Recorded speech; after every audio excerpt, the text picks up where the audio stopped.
Do you know why you're stuck? Do you know why you're not growing, not improving, not feeling good about yourself? Let's be honest. It's not that things are bad out there. It's not the economy. It's not the world. It's not bad luck. Enough. The problem is this. You keep looking for the answer outside when it's been inside you the whole time. Days go by, you repeat the same routine, and deep down you know you're shrinking. You're playing small. That ends now. It's not that you lack potential. It's that you're not demanding enough from yourself. Because growth isn't comfortable. It's not inspiring. It's not pretty. It's uncomfortable, repetitive, and often lonely. But it's the only way. And don't get this wrong. I'm not here to motivate you. I'm here to remind you of something the Stoics understood very clearly. Either you force yourself to grow every day, or you slowly wither without even noticing. Let's begin. 1. Mark your true north.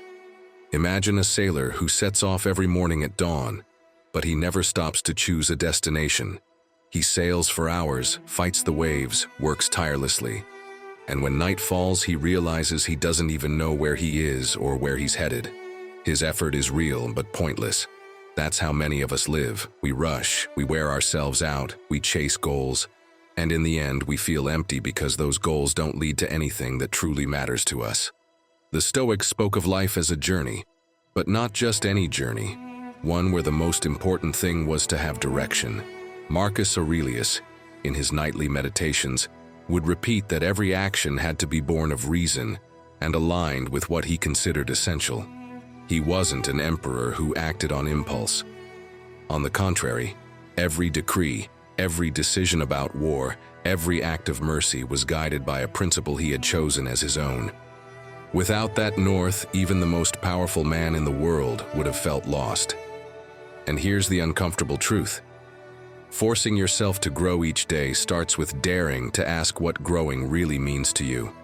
Not to your family, not to your partner, not to Instagram, to you. Otherwise, you'll mistake noise for direction. You'll work hard like an athlete training for a marathon, only to show up on race day and realize you signed up for a swimming competition. Tons of energy spent, all in the wrong direction. Think about everyday life. How many times have you taken a job because it was the logical thing to do, and a month in you were already counting down the days to quit? How many times have you said yes to projects you didn't even care about, just because you didn't know how to say no? That kind of exhaustion doesn't come from a lack of strength. It comes from walking toward a summit that was never yours. Epictetus put it in brutal terms. If you want to improve, be content to be thought foolish by others. Why did he say that? Because when you start living by your inner compass, many of your decisions won't fit in with what others expect. They'll call you crazy, weird, or impractical. But in the end, the cost of not listening to yourself is far greater. Living a life that never felt like yours.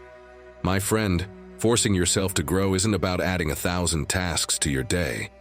It's about having the courage to look within and say, this is what I want to cultivate, and this is where I start.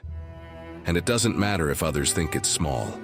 If your north is serenity, saying no to a pointless argument is already growth. If your north is creativity, carving out 1 hour to paint or write, even if no one sees it, is already growth. If your north is justice, treating someone with respect even when they treat you poorly is already growth. Picture this. A young man spends years studying law because in his family they always said, a lawyer will never go hungry. He passes his exams, memorizes legal codes, gets hired at a firm, and every morning he feels like he's drowning in paperwork that means nothing to him. Until one day, in silence, he finally admits what he's been denying for years. He always wanted to work with wood, to create with his hands. The thought of changing paths terrifies him. But what's worse is staying one more day on a path that was never his. See it? Without a compass, you can move miles, always in the wrong direction. Seneca summed it up in one of those lines that feels carved into memory. No wind is favorable to the one who doesn't know where he's going. He didn't use that as poetic decoration. He lived by it. Even while serving in Nero's court, surrounded by luxury and power, He didn't let that environment shape his values. He'd retreat to write his letters, to remind himself that what truly mattered wasn't the noise outside, but staying faithful to what he believed was just and good. That was his compass, and without it, even at the heart of an empire, he would have been lost. Now it's time to apply all this to your own life. And to do that, you don't need any magic formulas, just honesty. Start by recognizing what truly lights you up, even if it sounds ridiculous to others. Cooking for your friends like you're a chef, singing your heart out in the car, fixing an old bike, reading novels at midnight. Whatever it is, as long as it feels like yours. Then look at what values are hidden in those things. Maybe it's freedom. Maybe it's creativity. Maybe it's connection. Those values are the real map, the ones that tell you which way to row. And here comes the key part. Test them. Don't just think about it. Dare to say no to what doesn't fit them, even in small ways. That action will tell you more than 1,000 reflections, because you'll feel in your body whether you're staying true to your north or betraying it. The final question is simple. Do you want to keep collecting days that mean nothing, or would you rather choose a destination and row with the certainty that every effort, every setback, and every victory is taking you where you really want to be? Force yourself to grow every day, but do it guided by your true north, because without it you'll grow in any direction and end up a stranger in your own life. 2. Conquer your first hour. The day begins long before you check your email or unlock your phone. It begins in that silent, almost invisible moment when the alarm goes off and you decide whether you'll remain a slave to laziness or take ownership of your will. That first battle, small as it may seem, sets the tone for everything that follows. A chaotic start rarely ends in calm. Have you ever asked yourself how a true Stoic would start the day? It wouldn't be in a rush, and it definitely wouldn't be with a phone in hand. It would begin in silence, in that first battle against the bed, against excuses. Because that's where it becomes clear whether you're in charge of your life or if you're handing it over to chaos. Epictetus said it in a phrase that could have been written for mornings like these. Do you want to improve? Be content to be thought foolish and stupid, waking up earlier, writing a single sentence, walking while the city is still asleep. It might seem odd to others, but what looks foolish from the outside becomes your greatest victory within. Think about what happens when you don't protect that beginning. You wake up late, rush to the shower, gulp down breakfast without tasting it, reply to messages with anxiety. You step out already exhausted, like you've lived half a day before it even started. And without realizing it, the rest of the day becomes a chain reaction. You're always behind, answering without thinking, acting without pause, ending the night unsure of where your time went. That's the cost of not conquering your first hour. Now imagine the opposite.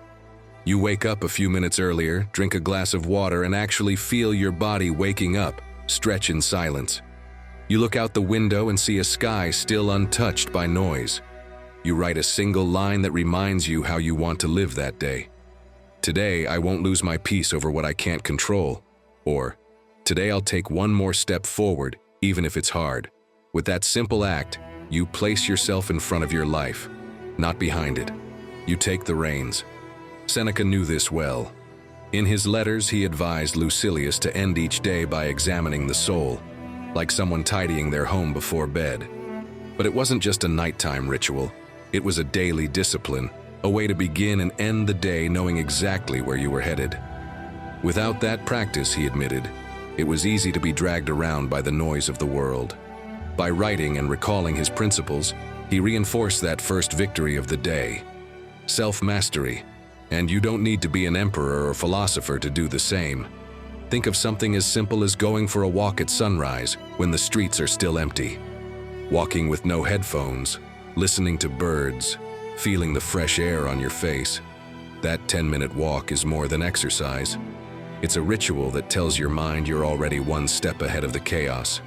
You've won your first battle, and because of that, everything else feels more manageable. Some people think they need to wake up at 5 in the morning to change their life.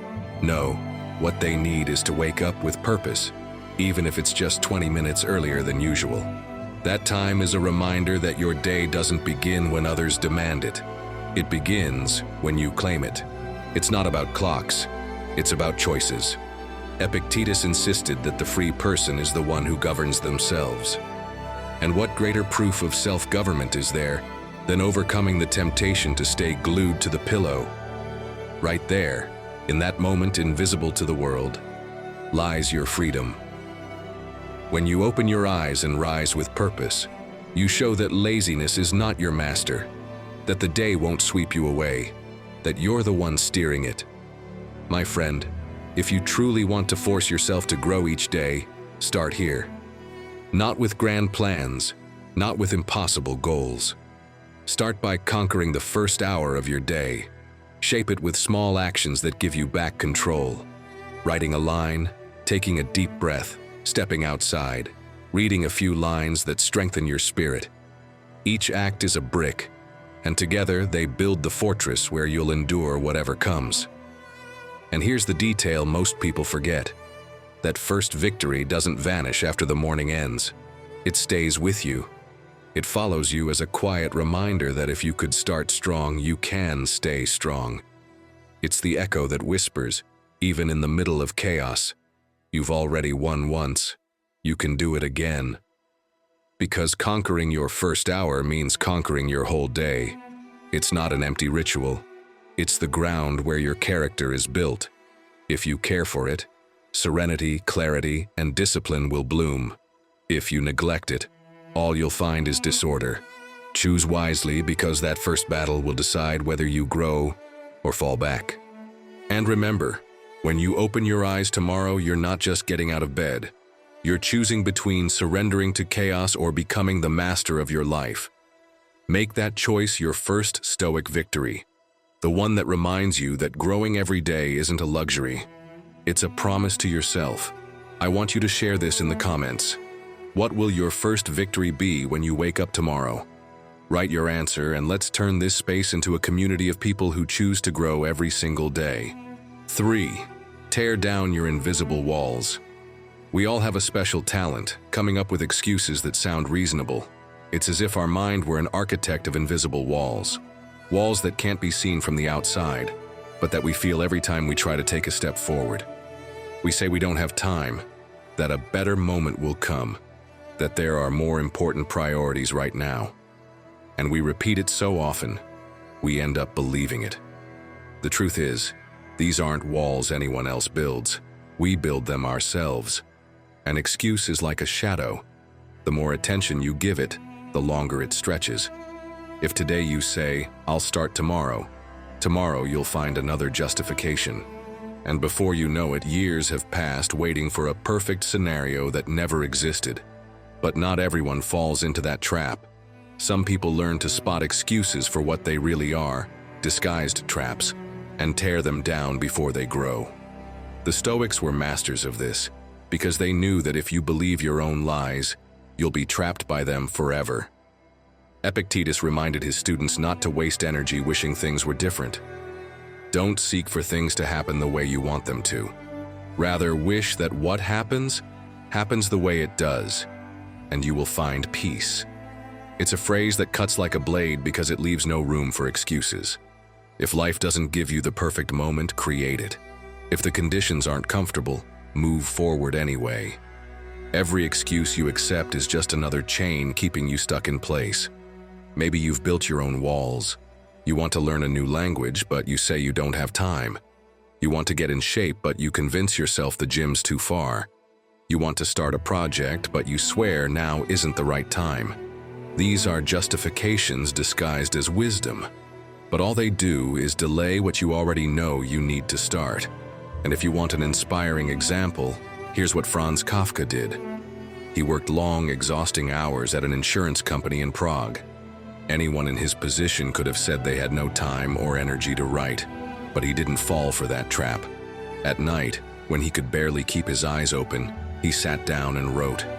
He didn't wait for the perfect moment or ideal conditions. He did it anyway, even if it meant stealing time from sleep. And thanks to that choice, to not be trapped by the excuse of, "I don't have time," We now remember him as one of the most influential writers of the 20th century. Kafka understood perfectly what Seneca warned about. It's not that we have a short time to live, but that we waste much of it. That's what every excuse is, wasted time. Fear and comfort offer you a cozy seat, but that seat slowly turns into a soft prison. If you accept it, you give up your chance to grow. My friend, forcing yourself to grow each day means recognizing those traps and having the courage to break them. Don't wait for them to vanish on their own. They won't. They're like weeds. If you don't pull them out by the root, they keep spreading and take over your entire garden. And the only way to remove them is with action, not theory. Try something different. The next time you hear yourself say, "I don't have time," replace it with, "I'm not making it a priority." That shift in words will confront you with the truth. It's not that the clock is against you. You're simply choosing something else. If you say, "I'm not ready," take a small step anyway. No Stoic ever waited for the perfect preparation to start living by their principles. They knew that moment would never come.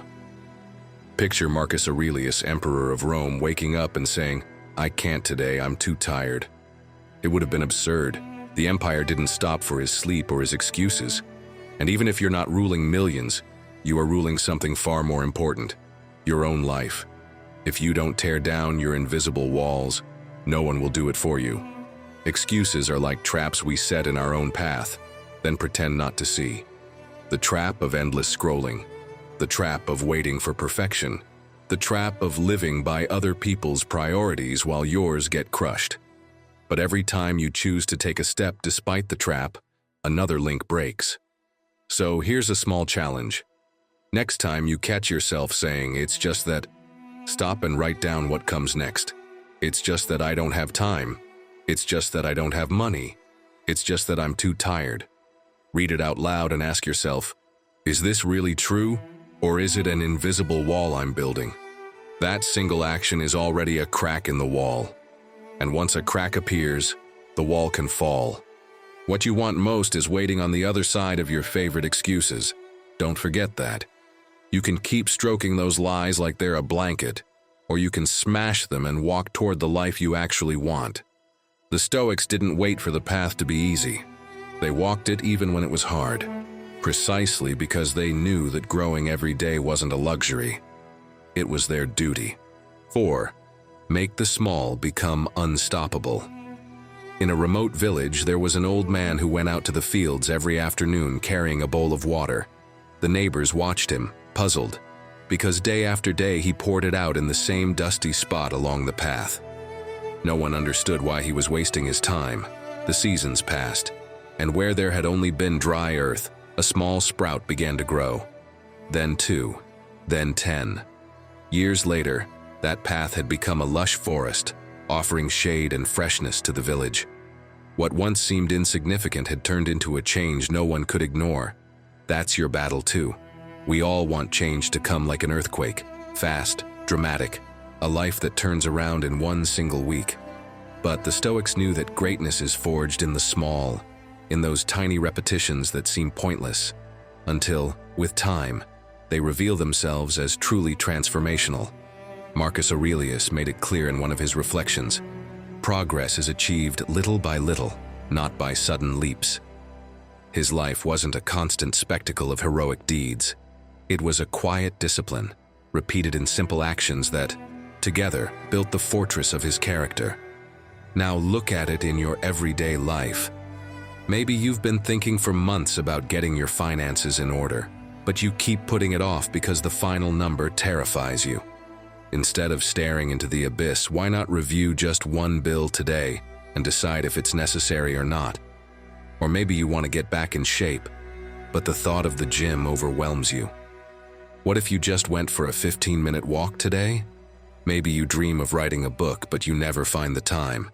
What if today you simply wrote one idea on a piece of paper? That small action already breaks the inertia, and broken inertia is the first step toward something much bigger. Epictetus understood this better than anyone. Difficulties show what people are, and he also warned that we often don't dare to begin because we exaggerate how hard things will be. The mountain always looks overwhelming from the bottom, but the moment you take a step, you're no longer in the same place. The challenge is still there, yes, but you're no longer the same person who was doubting at the base. My friend, forcing yourself to grow every day doesn't mean demanding the impossible from yourself. It means making sure you don't stay still. It's about giving value to the small, because you know the small builds up and becomes unstoppable. The Stoics didn't wait for a perfect future to act. They acted here, in the real, in the immediate, even when it seemed insignificant. Try it. Start with something so simple it would be absurd to say no. Wash your face as soon as you wake up to shake off laziness. Delete 10 useless emails from your inbox. Fold that shirt that's been sitting on your chair for days. These actions won't change your life in an instant, but they will change your attitude. And attitude changes everything. Then start recognizing those small victories. Write down something you did each day in a notebook, even if it seems silly. Today I cleared my desk. Today I went for a 15-minute walk. Today I didn't check my phone in the first hour. That practice teaches your mind to associate progress with consistency, not perfection. And if you want to give it more power, turn your environment into an ally. Stick a note on your fridge that says 1 step more. Write on your bathroom mirror, "Today I keep going." Leave a reminder on your desk that reads, "The small things count." These messages, simple as they are, become anchors that pull you back on track when laziness tries to steer you away. Giants aren't born giants.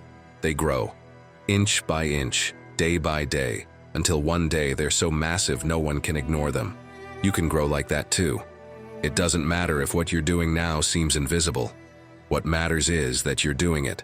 Because one day, you'll look back and realize that the entire forest holding you up was built drop by drop, with small gestures, with steps that once seemed like nothing, until they became everything. And now I ask you, what will be that one small step you'll take today to grow? Share it in the comments and leave your mark in this community of people who are choosing to push themselves forward, step by step, until they become unstoppable. Or, if you prefer, write, "Today, I take my first Stoic step." That'll be your public declaration that you've chosen to move forward, even if it's with the smallest of steps. 5. Deflate your comfort bubble. Ah, how safe your bubble feels. But be careful, because what protects you today might trap you tomorrow. My friend, comfort, that thing you love so much, has a trick. It disguises itself as shelter. But in reality, it's a cell with invisible bars. At first, it feels like a well-earned break, a soft couch where everything is easy. But the longer you stay there, the harder it becomes to get up. It's like being in a sealed room where the air slowly runs out. You don't notice at first, until suddenly you can't breathe. The Stoics never accepted a life like that. They knew discomfort wasn't a punishment. It was the ground where you truly meet yourself. Epictetus carved that truth into history with a sharp phrase, "Difficulty shows what people are." And he didn't say it from theory. He said it from the hard life of a slave, where every day was a test. If he had chosen to lock himself inside the comfort he could find, his voice would have never reached us. He chose discomfort, and in that choice, he found himself. Think about it. How many times have you dreamed of doing something new, but pushed it aside because outside your bubble it just felt like too much? Sometimes fear doesn't come from real danger. It comes from simple discomfort. That little voice that says, "Better not, it's not necessary, stay where you are." But the price of listening to it is ending up trapped in a life that grows smaller and smaller. Look at Maya Angelou, one of the most admired writers and activists of the 20th century. For years to write, she rented a small, bare hotel room. No decorations, no comforts, nothing that felt cozy. She chose to work in an uncomfortable space to force her mind to focus. She said she needed to leave what was familiar, to make herself uncomfortable, in order to hear her true voice. And out of that discipline came works that still inspire millions today. My friend, forcing yourself to grow each day means making yourself uncomfortable. On purpose. You don't need to jump into a volcano or change your whole life overnight. Just stick a foot outside what you know. That small discomfort already puts a crack in your bubble, and through that crack, life gets in. Think about the ordinary. You always have breakfast at the same table with the same view in the same cafe. Change seats and see how your perspective shifts. Or think about it socially. You ride the elevator with the same neighbor every day and never say a word. Break the silence with a simple "Good morning, how are you?" It might seem silly, but behind those small acts is the real practice of breaking your bubble. Because the goal isn't the coffee, the seat, or the greeting. The goal is to train yourself to step out of that safe place where nothing grows. Seneca said that no one is more miserable than the man who has never faced adversity, because he's never discovered his true strength. That's what comfort does. It removes the tests. And without tests, you'll never know what you're really capable of. What's surprising is that once you take that first step out of your soft zone, you realize the impossible wasn't that big. And what felt unbearable becomes a source of confidence. So, break the bubble little by little. Start with something you always postpone because it makes you nervous. Maybe it's speaking up in a meeting, asking for help when you need it, or sharing a project you've been keeping to yourself. Do it, even if your legs are shaking. That feeling is the sign that you're growing, and don't overthink it. The more you go in circles, the stronger the bubble gets. Action, even the smallest, is the only pin that pops it. Once it's popped, you'll never see it the same way again. And every time you repeat it, the bubble grows weaker until one day, it's just gone. Remember, the Stoics didn't chase comfort. They chased courage. And courage isn't trained by reading quotes. It's trained by facing discomfort. Make it your daily practice. Force yourself to be a little uncomfortable every day, and you'll see, without even realizing it, your world starts to expand. 6. Master the art of failing. How easy it is to see failure as the enemy. We were raised to fear it, to hide it, to pretend it never happens. But my friend, what would become of you if you never made a mistake? You'd be a flawless statue, still, polished, and dead inside. Anything alive stumbles, scrapes itself, falls, and in that fall, finds a way to grow. The Stoics never demonized failure. Marcus Aurelius wrote, "If you fall, get up and return to the path. Don't waste time and regret to him. A mistake wasn't the end. It was a chance to rebuild yourself, this time with more wisdom." A failure didn't make him a weak emperor. It made him a man aware of what still needed work. That mindset gave him the strength to try again with calm, without unnecessary drama. And if you want to see that in real life, look at the case of Thomas Edison. Whenever people asked him about the thousands of failed attempts before inventing the light bulb, he'd say, "I didn't fail. I just found 1,000 ways that didn't work." It might sound like a cliche, but to him, it was the truth. He didn't see failures. He saw data. Mistakes were his most loyal teacher. Now picture a simple everyday scene. You decide to cook a new dish to impress your friends. You follow the recipe step by step, and the sauce turns out like concrete. They laugh, you order pizza. Failure? Not at all. Next time you step into the kitchen, you'll know exactly what not to do, and that knowledge is yours forever. What's funny is that your culinary disaster might end up being the night everyone remembers most fondly. Epictetus made it clear with a phrase that's traveled through the centuries. It's not things that harm us, but our opinion of them. A mistake has no power on its own. The power comes from you, from how you choose to see it, as shame or as learning. That choice is what determines whether you sink or grow stronger. Look at Oprah Winfrey. Before becoming one of the most influential women in the world, she was fired from her first job as a TV reporter. Her boss told her she wasn't cut out for television. Imagine if she had believed him. Imagine if she had let that mistake define her. But she didn't. She did the opposite. She used the criticism as fuel, reinvented herself, and built a media empire. The mistake that could have buried her became the crack where her light got in. My friend, forcing yourself to grow every day means making peace with your mistakes. Don't hide them. Don't dress them up.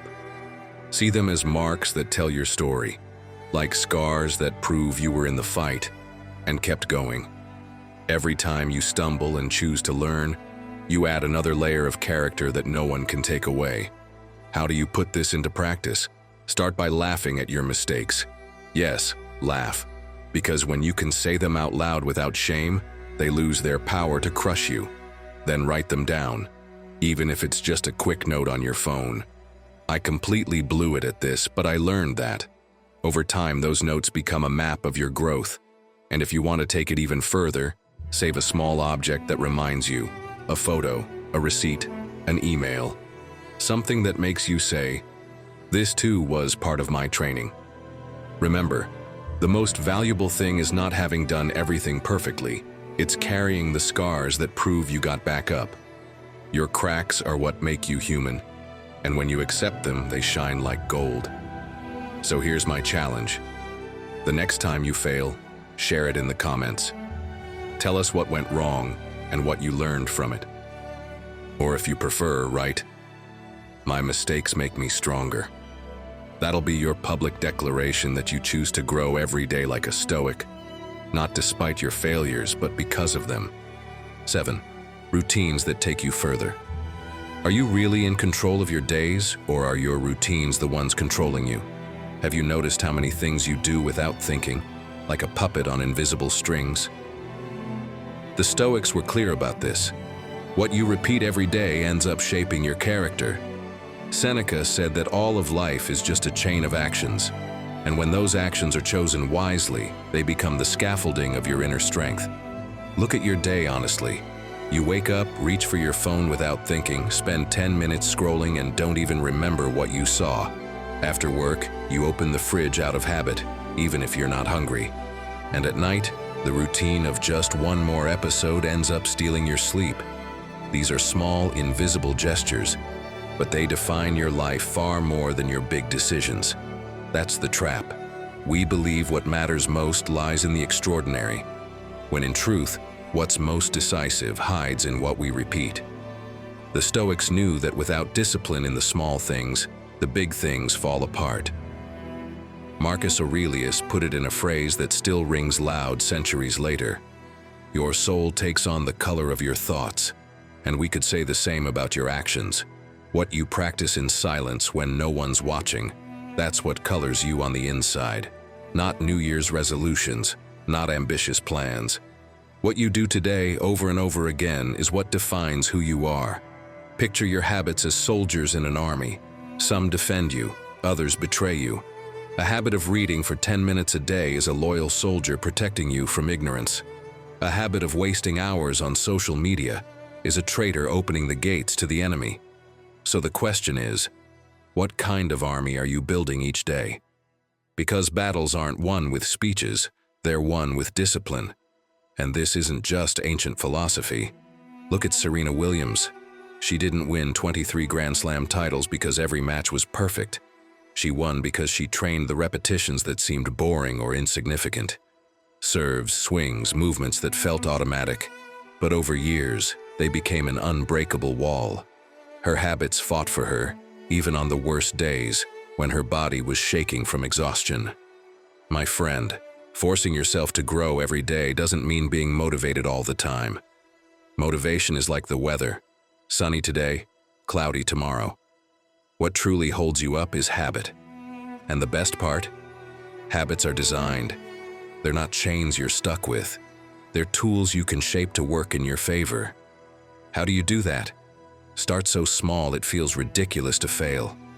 If you want to get in shape, don't promise yourself an hour at the gym. Do 5 push-ups in your room. If you want to read more, don't aim for a full chapter. Read 1 page before bed. What matters isn't how much. It's that you start and that you repeat until it becomes automatic. Then, link your new habit to something you already do. If you always have coffee in the morning, use that minute to jot down a line in your notebook. If you always check email at noon, drink a glass of water first. That way, the habit doesn't float in the air. It anchors to something familiar and becomes hard to ignore. And most of all, design your environment like a silent coach. Put the guitar in the middle of the living room if you want to practice. Hide the junk food if you want to quit it. Leave your sneakers by the door if you want to go for a walk. Your environment shapes your choices far more than you think. Epictetus reminded us, it's not the world that controls us, it's how we organize it. And when your environment supports your direction, you're already halfway there. Take Cal Newport, author of Deep Work. He argues that the key isn't relying on willpower, it's setting up your life so that habits become inevitable. Like laying down train tracks. Once they're in place, your day just follows the path. You are what you repeat. And if you choose well what you repeat, your habits will speak for you, even on the days when you don't have the strength to speak for yourself. Because growing every day doesn't depend on grand gestures. It depends on routines that hold you up when your mind wants to give in. 8. Quiet the storm in your mind. Tell me the truth. How many times have you fought with yourself in silence? Those endless arguments no one else hears, but that leave you drained, like you've just run a marathon. The Stoics talked about this often. Epictetus warned that it's not things that harm us, but the opinions we form about them. And when those opinions repeat non-stop, they become constant noise, like a storm that never lets up. Science backs this up. Psychologists call it rumination, the habit of spinning the same negative thoughts over and over. And I'm not exaggerating. Recent studies show we can spend up to half of our waking hours caught in that internal dialogue. Like working alongside an unbearable colleague who never shuts up. Imagine sharing an office with someone who constantly says, "You're late, you're messing up, you look ridiculous." At first, you ignore it, but eventually, you start believing it. Marcus Aurelius fought that same noise. In his meditations, he would repeat calming phrases to himself each morning. "Today, I'll encounter people lost in their own interests, but that won't take my serenity." It was his way of taking the wheel before the internal storms could pull him off course. It wasn't magic, it was training. Picture a typical situation. You finally work up the courage to go to a job interview. You prepare, you rehearse. But the moment you sit in front of the interviewer, your mind kicks in. You look nervous. You're coming off as awkward. You're going to fail again. Those thoughts pull you out of the present, weaken your footing. And yet, when it's over, the interview went way better than you thought. So who really sabotaged you? Not the interviewer, not the questions. It was the storm in your head. My friend, forcing yourself to grow every day means learning to quiet that noise. Not to eliminate it completely, because the mind will always speak, but to turn down the volume so it doesn't run your life. How do you do that? Start with small rituals that bring you back to the present. When the storm hits, bring order to something simple. Tidy your desk, fold a shirt, line up your books. It might seem trivial, but it's like lighting a candle in the dark. External order helps soothe internal chaos. You can also use your body as an anchor. Breathe deeply and count to 10. Take a short walk without your phone. Go outside and look at the sky. Marcus Aurelius used to observe nature and remind himself that he was just one part of a larger whole. You can do the same. Keep it simple, but move. Because if you stay still too long, the mind starts to tangle even more. The Stoics knew this. Action cuts the knots that thought exaggerates. That's why I like to put it this way. Less rum-rum, more run-run. Fewer circles in your head, more steps with your feet. You don't need to run a marathon. Just get up from the chair, walk around the block, move your body. That single gesture interrupts the rumination and turns all that mental energy into real motion. And every time you do it, you remind yourself you're not trapped inside your mind. There's always a way out. Here's a trick with a bit of humor. Give your inner critic a name. Call the storm the judge, the complaint radio, or drama queen. Next time it starts up, say, "Thanks for the input, complaint radio, but I'm driving today." Naming it takes away its power. It stops being your identity and becomes just background noise you can choose to ignore. Don't forget that even the greatest athletes deal with this noise. Rafael Nadal, for example, always repeats the same gestures between points. It's not superstition. It's a ritual to silence the mental storm and reset his focus before continuing. You don't need a tennis court. Just invent your own ritual to remind your mind who's in charge. Because growing every day isn't about eliminating the storm.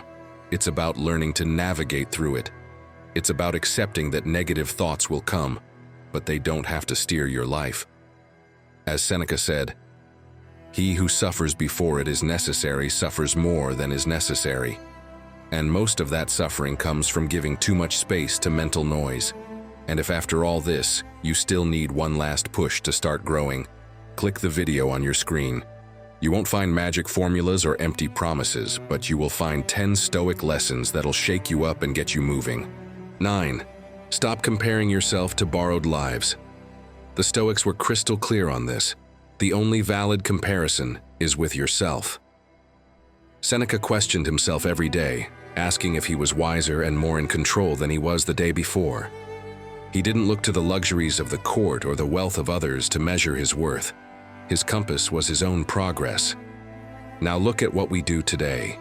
We open social media, and within seconds we're measuring our lives against someone else's photos.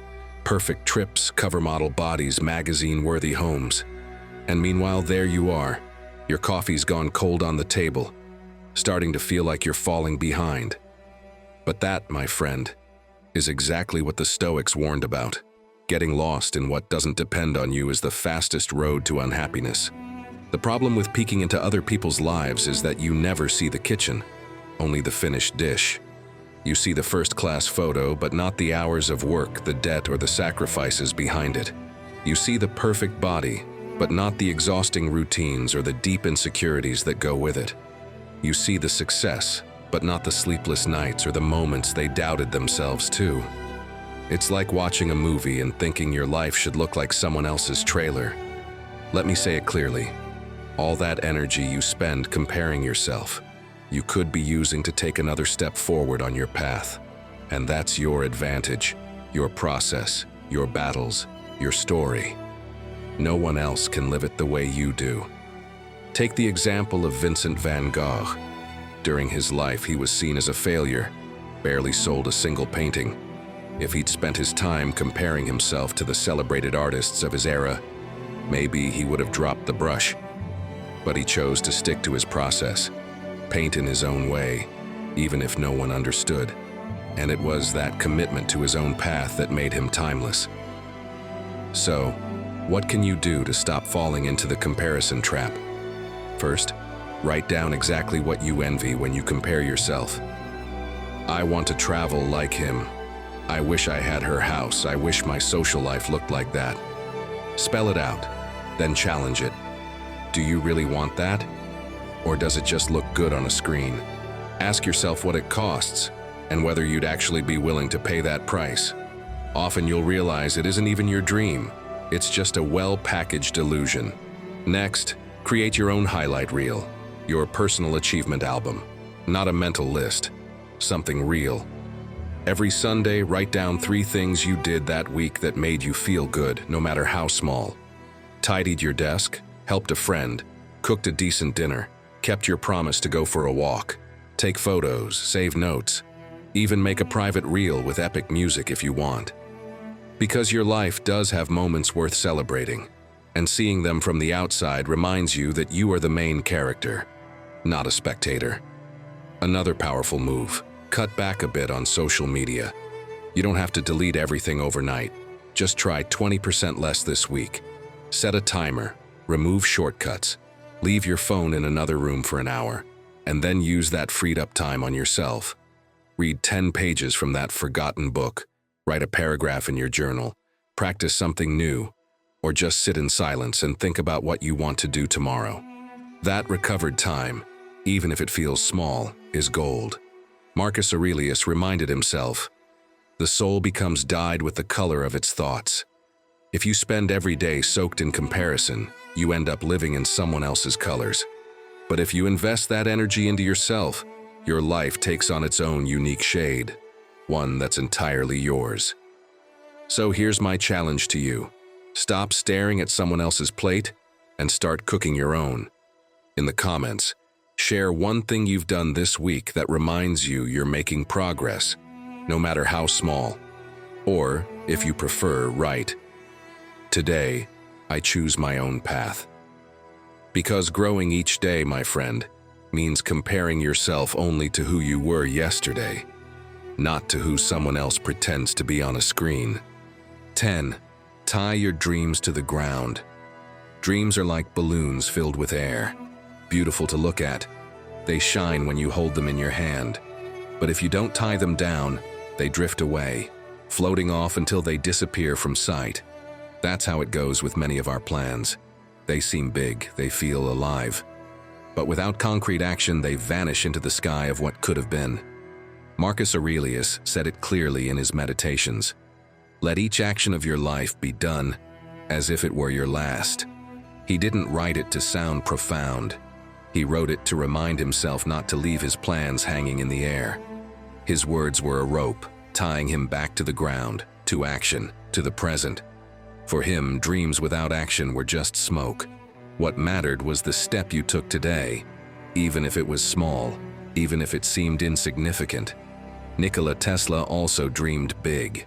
He imagined a world where energy flowed wirelessly, for free, lighting up entire cities. In his mind, it was already done. He filled notebooks with drawings, filled rooms with detailed blueprints, spoke of a brilliant future. But many of his inventions never left the page. Resources were missing. Support was missing. The perfect moment never came. There was always a not yet. And while he waited, time slipped away. His health faded. His money disappeared. And in the end, he died alone, surrounded by ideas that could have changed the world, but never made it past the clouds. You might think, that won't happen to me. My dreams are more modest. But if I'm honest, most of us fall into the same trap. Maybe you've spent years talking about that one dream, and in your head you've already lived it 1,000 times. You can picture the outcome perfectly, but when the moment comes to move a finger, there's always a not yet. Not enough time, not enough money, not feeling ready. Meanwhile, others jump in, fail, adjust, and keep going. And you're still holding a balloon that's slowly slipping away from your hand. My friend, forcing yourself to grow each day doesn't mean dreaming harder. It means bringing those dreams down to earth. Don't let them float aimlessly. Weigh them down. Turn them into real plans that push you into action. Think of something specific. Let's say you want to write a book. In your head, you've already got the cover, the title, even the dedication. But if you haven't written a single page, that book doesn't exist. The Stoic path is simple. Don't focus on the whole thing. Focus on today's action. One paragraph, one sentence. It doesn't matter if it's clumsy. What matters is that it's written. Or maybe you want to take better care of your health. You've been talking for months about joining a gym, changing your diet, finally taking it seriously. But while you talk, you're still on the same couch. What would Epictetus say? Don't wait for the perfect moment. It never comes. Put your shoes on and walk for 10 minutes today. That's the rope that ties the balloon to the ground. Even the ridiculous can help. Give yourself silly rewards for each step. Write 2 pages and eat a croissant. Record your first video and do a goofy dance in the living room. That lightness teaches your mind that action is more fun than floating around in dreams. The mistake most people make is confusing thinking with doing. Tesla knew this better than anyone. His notebooks were full of brilliant ideas, some ahead of their time, but many remained just that, ideas. His life is a powerful reminder that even the best visions, if not grounded in action, get lost in the clouds. The Stoics left us a clear lesson. Life doesn't wait. Marcus Aurelius, ruling an empire, couldn't afford to live in daydreams. He had to decide, write, act, every day. And even if you don't rule over millions, you rule something even more important, your time.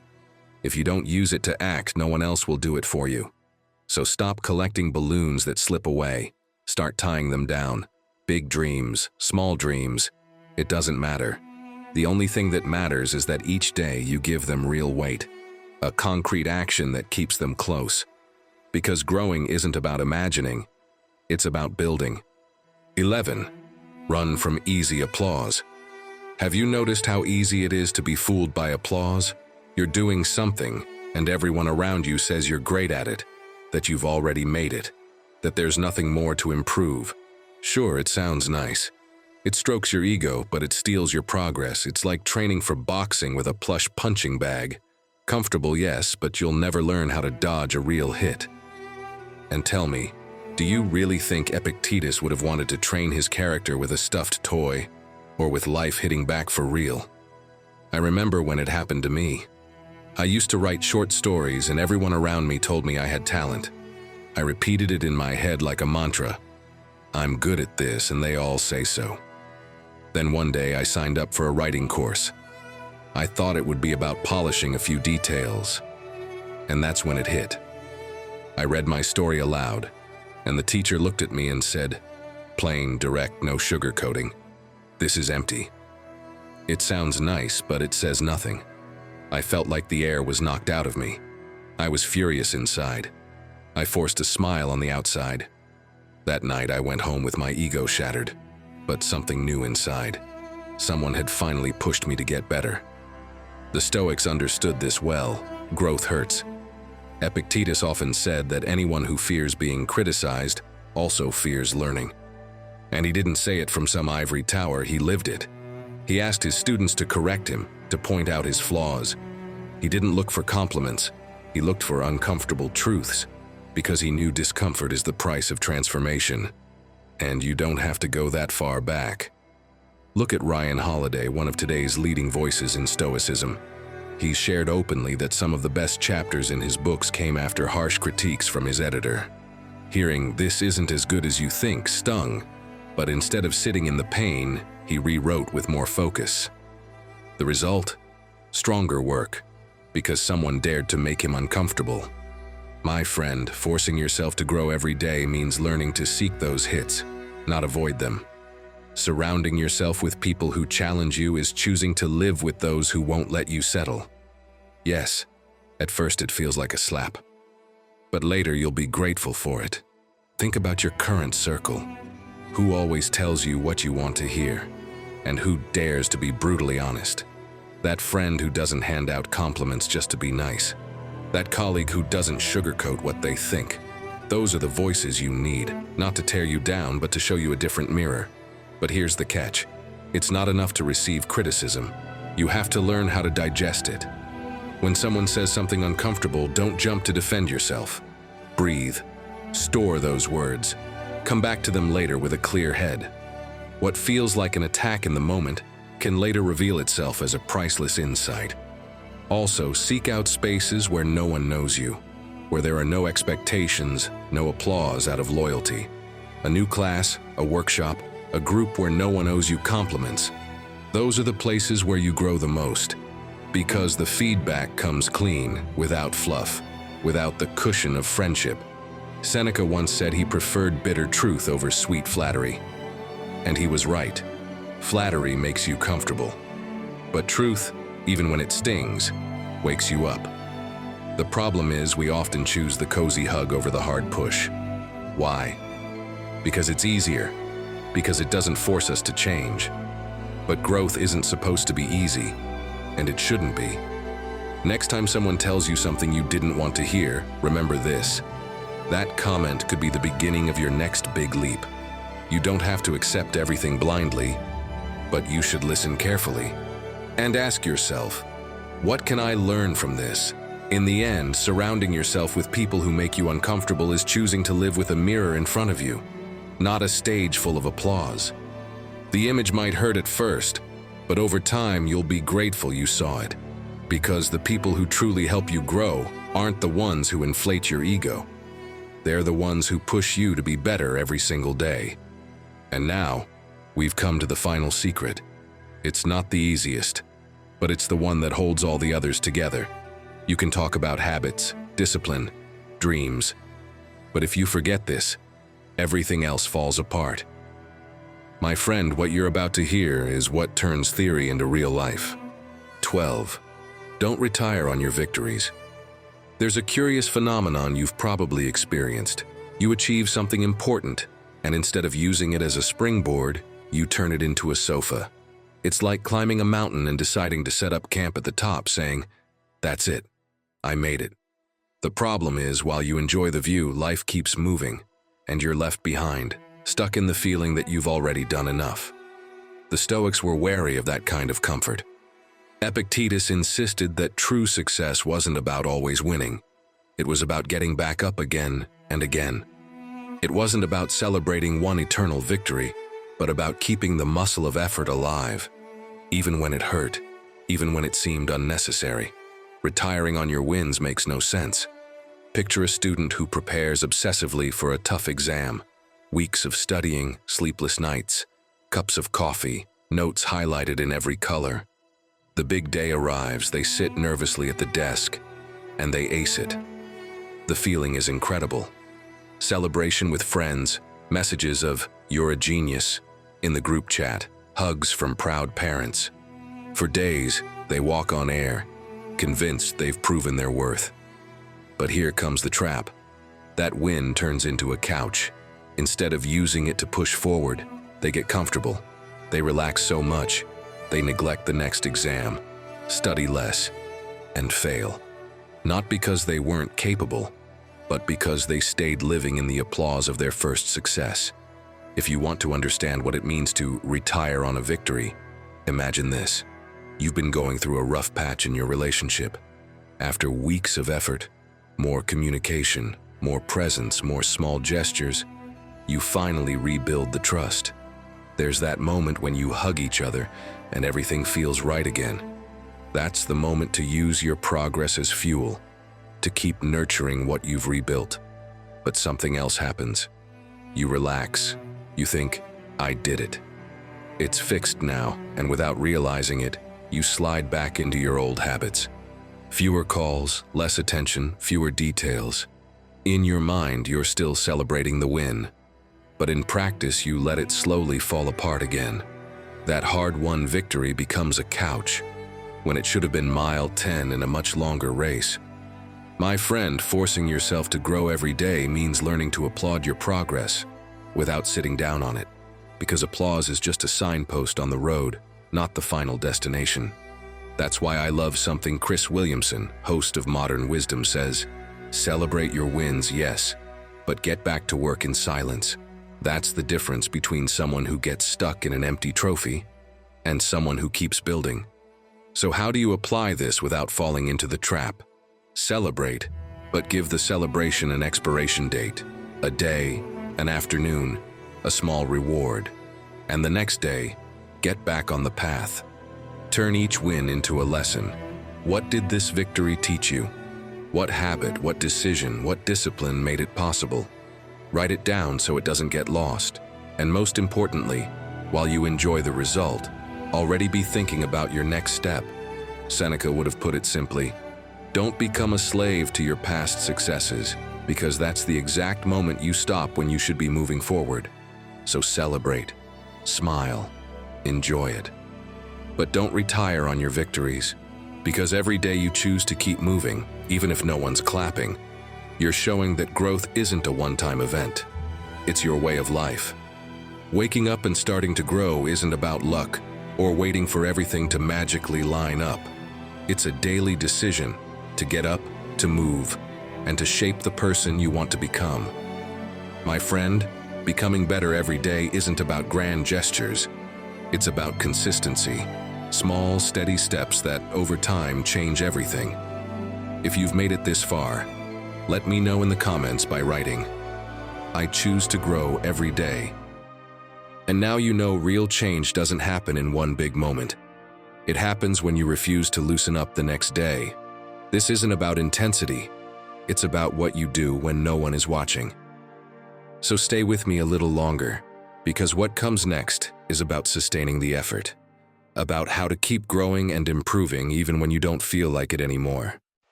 Have you ever felt like your days just slip by without leaving a mark, trapped in routine while your true potential slowly fades away?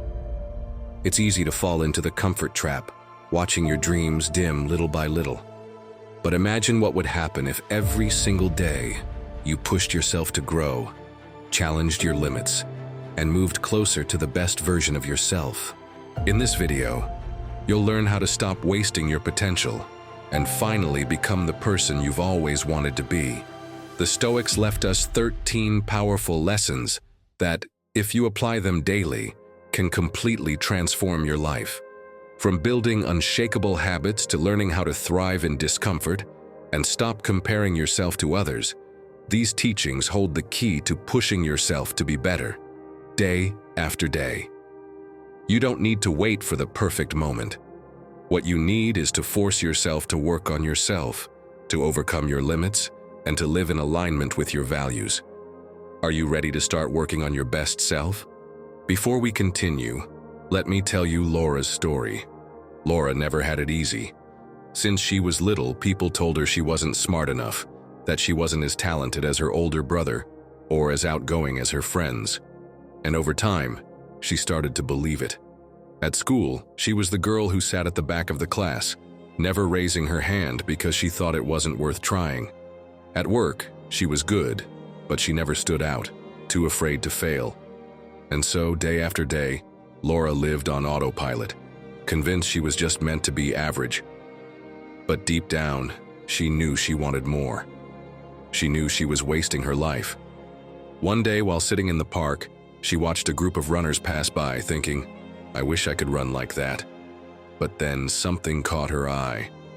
Among the runners was an older man, probably in his 60s, with a prosthetic leg. And yet, he was running faster than anyone else. His pace was unstoppable, and his expression showed a kind of inner strength she had never seen before. Laura couldn't help but walk up to him. "How do you do it?" she asked. "Where do you get that energy?" The man, without stopping, just smiled and said, "It's all in your mind. Your body will do whatever you believe is possible." Then he paused, took a deep breath, and added, "Every morning I repeat these words from Marcus Aurelius. You have power over your mind, not outside events. Realize this and you will find strength." That phrase hit Laura like a lightning bolt. That night, as she repeated those words in her mind, something shifted. For the first time, she stopped looking for excuses and decided to take action. The next morning, she woke up 20 minutes earlier and wrote down what she really wanted in life. At first, her answers were small but clear. Learn something new, feel proud of herself, stop being afraid of failure. Wow, she hadn't even realized she had those thoughts inside her. Progress was slow, of course, but every day she forced herself to take one more step, remembering the words of the man in the park, reminding herself that control wasn't in what happened to her, but in what she chose to do about it. Today, Laura isn't famous or a millionaire, but she is someone who faces each day with purpose. And that man in the park, along with Marcus Aurelius's words, taught her something that changed her life forever. Greatness isn't about what happens to you. It's about what you decide to do with it, one day at a time. Before we continue, if you're finding value in this content, consider subscribing and becoming an exclusive member to access unique benefits. And tell us in the comments, what are you doing today to become your best self? We want to grow together with you. One every day counts. Imagine a rope made of hundreds, even thousands of thin strands. Each strand represents a day of your life. If you use it well, that strand is strong and adds something valuable. But if you let it pass without purpose, it becomes weak, fragile, useless. Now tell me, how many strands are you letting break because you keep telling yourself, "There's always time tomorrow"? Let me be clear, every single day you are making choices, whether you realize it or not. You're either building something solid or letting time slip through your fingers. Be honest with yourself. How many times have you said, "I'll do it tomorrow"? Maybe you wanted to start working out, learn something new, or finally deal with that unresolved issue. But that tomorrow never comes. Sound familiar? Marcus Aurelius said, "When you arise in the morning, think of what a privilege it is to be alive." For him, this wasn't just a nice phrase. It was a daily practice. Every morning, he took a few moments to reflect on his duties. Not just as an emperor, but as a human being. He reminded himself of his responsibility to act with virtue, to make the most of every moment by being just, compassionate, and wise. He knew that each day was a new opportunity to lead with purpose and grow, even in the face of the hardest challenges. Because as difficult as it may be to hear, we need to keep this in mind. Not everyone gets the chance to see another day, but you do. And every time you put things off, you're letting something unique slip away, something that will never come back. Time lost is never regained. This isn't about accomplishing everything in a single day. It's about giving today the value it deserves. Think about this. How do you want to feel tonight when you go to bed? Proud that you made progress? Or frustrated because you let another day pass without purpose? So how can you make the most of every day? When you wake up, ask yourself, what can I do today to be better? And I'm not talking about huge things. Just something that makes a difference, something that adds up. Want to strengthen a relationship? Call that person. Want to learn something new? Spend 30 minutes reading or watching a video about it. But do it today, not tomorrow. Because tomorrow is just an excuse. And that's not all. I want you to do one more thing.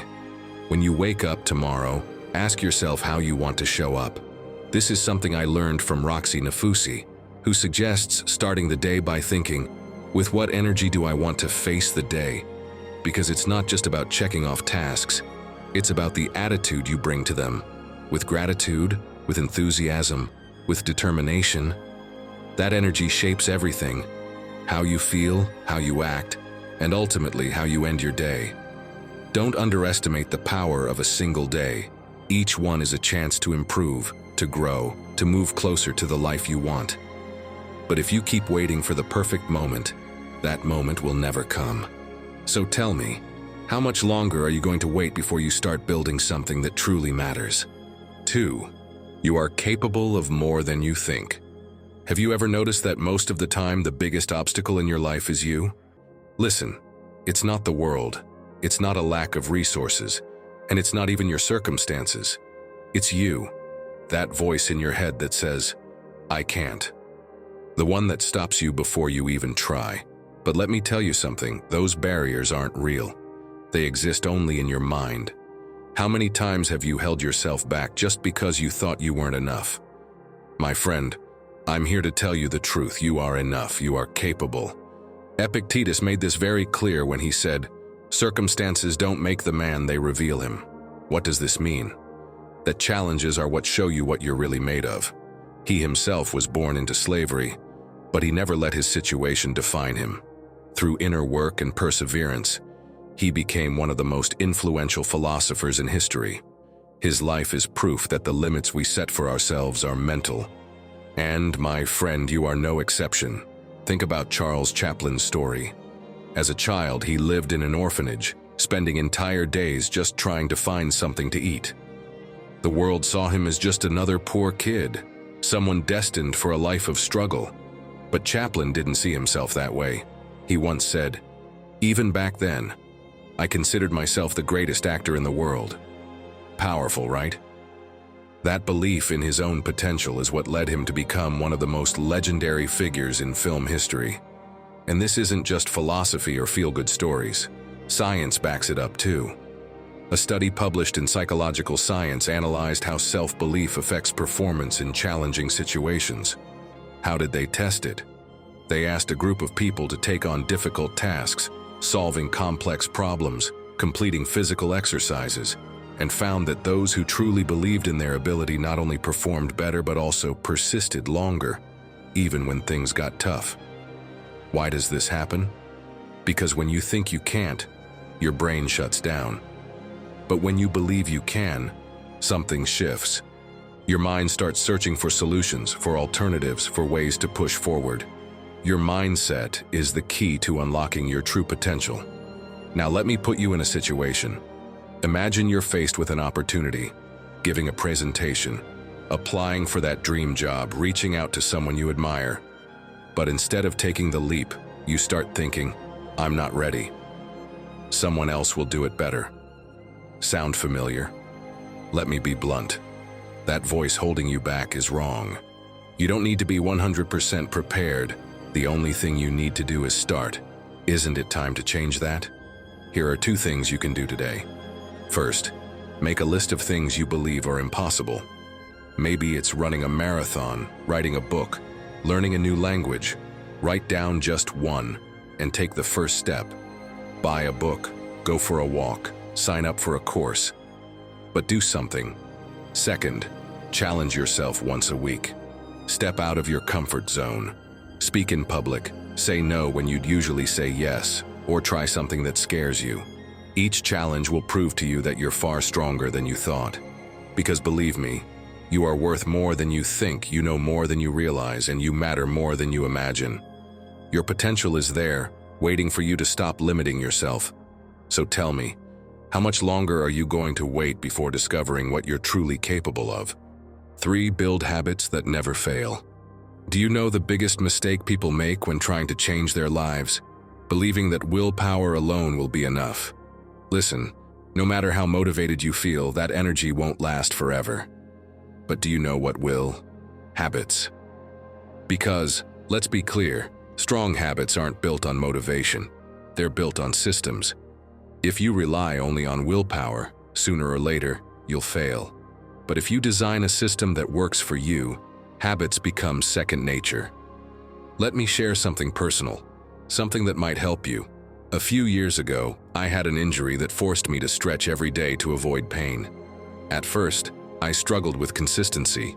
I'd do it one day, but the next, I'd forget or just not feel like it. It was frustrating, but one day I decided to change my approach. I stopped relying on my memory or willpower. I created a system. I placed my yoga mat right next to my bed so it would be the first thing I saw in the morning. I made it a ritual. I played the same 3-minute song every time and committed to doing it, no excuses. The result? Within weeks, I didn't even have to think about it anymore. It became automatic. That system changed everything, and the habit stopped feeling like a burden. Scott Adams, the creator of Dilbert and author of How to Fail at Almost Everything and Still Win Big, puts it bluntly: goals are for losers, systems are for winners. What does he mean by that? Goals on their own can trap you in frustration. You become so focused on the final result that you forget what really matters: the process. If you're only thinking about the outcome, every little setback can feel like a failure. But if you focus on building a solid system that moves you forward day after day, the system will keep you going, no matter what. So, how do you create a system that builds habits that never fail? Start small. Don't try to change everything at once. Let's say you want to drink more water. Don't aim for 2 liters a day right from the start. Begin with something manageable, like drinking a glass of water as soon as you wake up, and make it easy. If a habit requires too much effort, you'll quit. Think about it. What's more effective, getting out of bed and walking to the kitchen to fill a glass of water, or having a full bottle of water already waiting for you on your nightstand? The answer is obvious, right? When you remove obstacles, habits become effortless. You won't have to think about doing it. It'll just be there, ready to go. And here's the key: integrate your habit into your daily routine. Don't try to create a habit in isolation. Attach it to something you already do. This is called habit stacking. For example, if you already have the habit of brushing your teeth in the morning, use that as a trigger for your new habit. You brush your teeth, you pick up the glass of water you left the night before, and just like that, you've started your day with a new habit. Why does this work? Because when you link a new habit to something you already do, you don't have to remember it or rely on willpower. Over time, it becomes as automatic as brushing your teeth. Seneca made this clear centuries ago. Consistency beats talent. It's not about what you achieve in a single day. It's about what you can sustain over time. Think of habits like a flowing river. You don't need to push the water. You just have to design the right path so it keeps flowing, day after day, until it carries you to success. Trust me, my friend. Building systems isn't about making life harder. It's about making it easier and more effective. 4. Invest in yourself as a priority. Have you ever heard the story of the lumberjack? Every day he went into the forest with his old axe to cut down trees. At first things went well, but over time the blade dulled. Cutting a single tree started taking him hours. leaving him completely exhausted. One day someone told him, "Why don't you buy a new axe or sharpen the one you have?" But the lumberjack, frustrated and tired, replied, "I don't have money for that. I need to keep working." And so he kept going, wearing himself out more and more, until one day he simply couldn't continue. He finally realized that unless he invested in a better tool, he would never escape the cycle of endless effort with little result. So he gathered what little money he had, bought a new axe, and suddenly everything changed. The trees fell with less effort, he worked fewer hours, and he finished his days with enough energy to start thinking about new opportunities. Do you see the point? Too often we are just like that lumberjack. We keep pushing ourselves, using our minds, our bodies, our energy, until we're completely worn out. And when someone tells us we need to invest in ourselves, we say, "I don't have time, I don't have money, I can't afford it right now." But listen, the truth is simple. If you don't invest in yourself, you'll keep burning out until there's nothing left. Marcus Aurelius understood this centuries ago. He said, "Always choose to strengthen your mind and body, for everything else depends on it." And he was right. Because if you don't take time to recharge, to learn, to take care of your health, how are you going to move forward?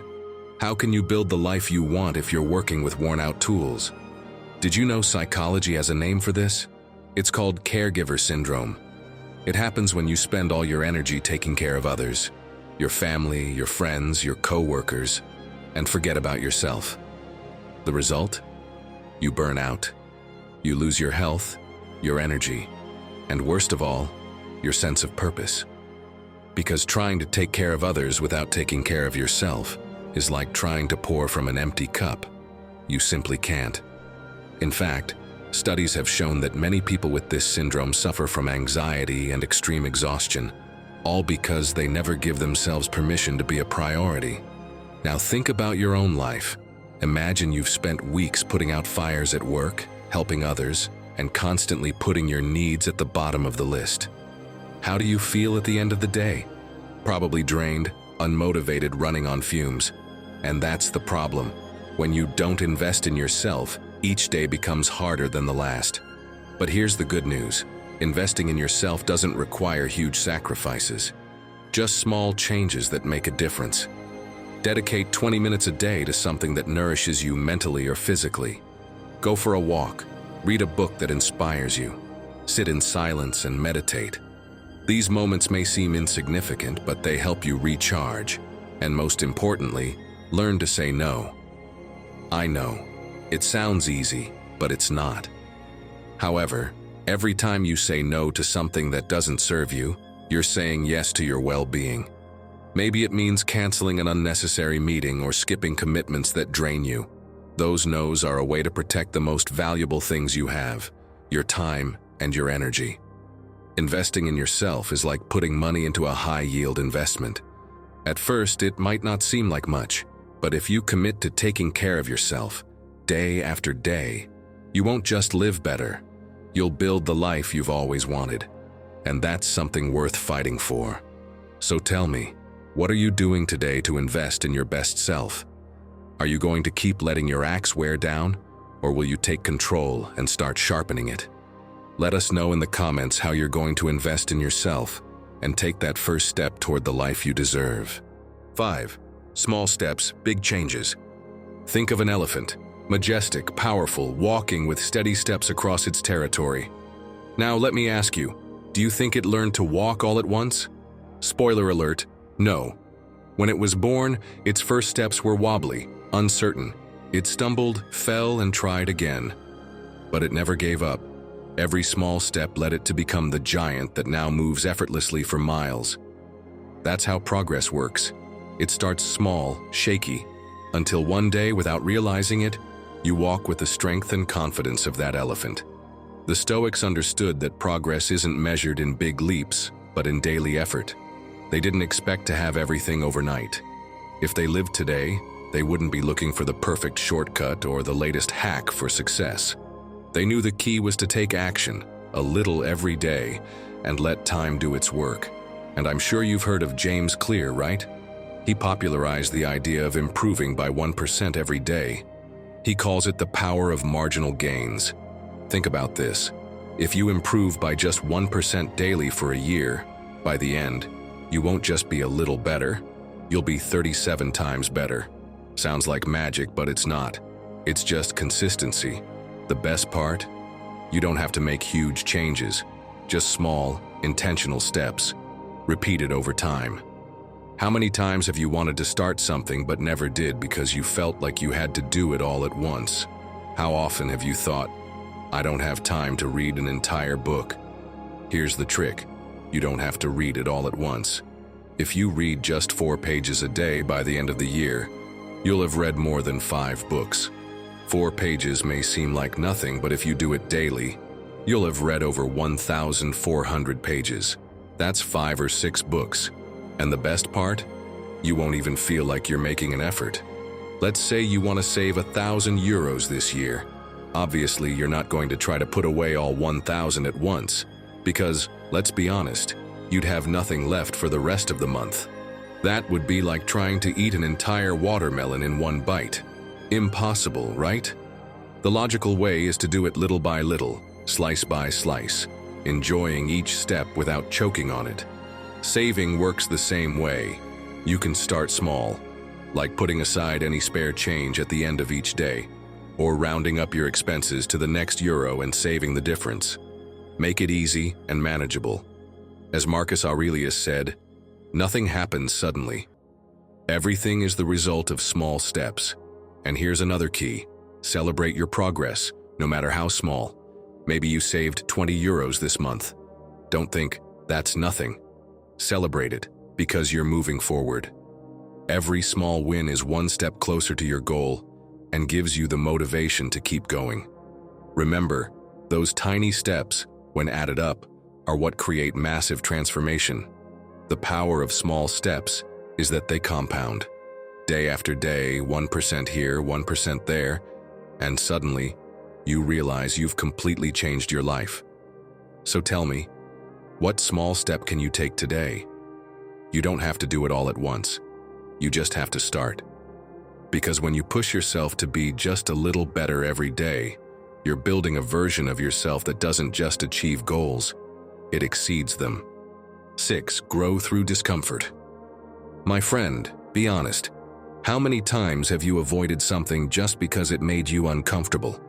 How many opportunities have you let slip away because you were afraid to step out of your comfort zone? Think of a baby bird in its nest. It doesn't have to do anything. Its mother brings food, keeps it warm, and its world is safe and comfortable. But one day, the nest isn't enough anymore. If it wants to fly, if it wants to survive, it has to jump. And in that moment, it has 2 choices. Stay where it is, comfortable but limited, or face the fear and learn to use its wings. Now tell me, are you still sitting in your nest, waiting for everything to change while you stay still? Because listen carefully. If everything is easy, you're not improving. Seneca said, "Adversity is the training ground of the soul." He didn't see discomfort as a punishment but as a gym for the mind. And he didn't just talk about it in theory, he lived it. Every so often he would sleep on the floor, wear simple clothes, and eat only the basics, even though he had more than enough wealth. Why? Because he knew that if his happiness depended on comfort, the moment he lost it, he would suffer. But if he trained himself to handle discomfort, nothing could break him. And I know what you're thinking. Okay, but facing discomfort isn't that easy. I get it. No one wants to be uncomfortable on purpose. But some people have made it a way of life. Look at the creators of yes theory. Do you know their motto? Seek discomfort. Their philosophy is simple but powerful. The more you step out of your comfort zone, the more you grow. They've done things that seem crazy. Traveling with no money, staying in strangers' homes, saying yes to experiences most people would avoid out of fear. And they've documented it all, proving that the more you expose yourself to the unknown, the stronger you become. Don't worry, I'm not asking you to sleep on the floor or travel without money, but I am asking you to start seeing discomfort as a sign of progress. If waking up early to work out is hard, if you avoid difficult conversations, if trying something new scares you, That's exactly where your next level is. Discomfort isn't an obstacle. It's a compass pointing you toward where you need to go. I'm speaking from personal experience. The first time I had to speak in a company meeting, I was terrified. My mouth went dry, my hands were sweaty, my voice was shaking. But I didn't back down. I did it once, then again, and again. Today, my boss trusts me to give talks to the entire team, even to the executives. What used to terrify me is now something I do without even thinking.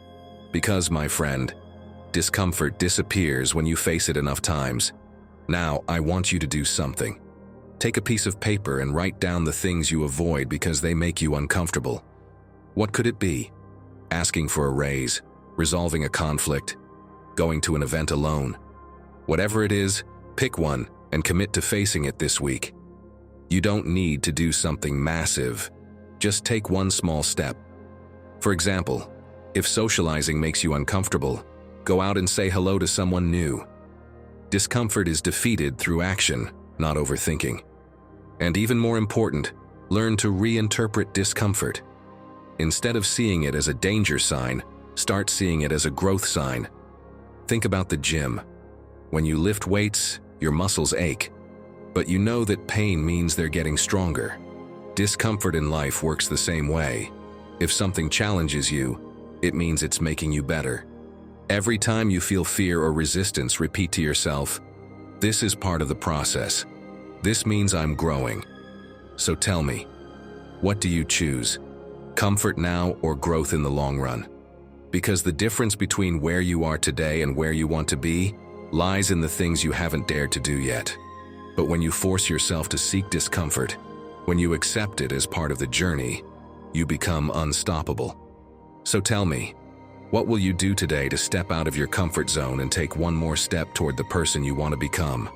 7. Don't work just for applause. Imagine this. You're standing on a stage in front of a crowd. You've just given a speech, performed a song, or presented a project, and suddenly, silence.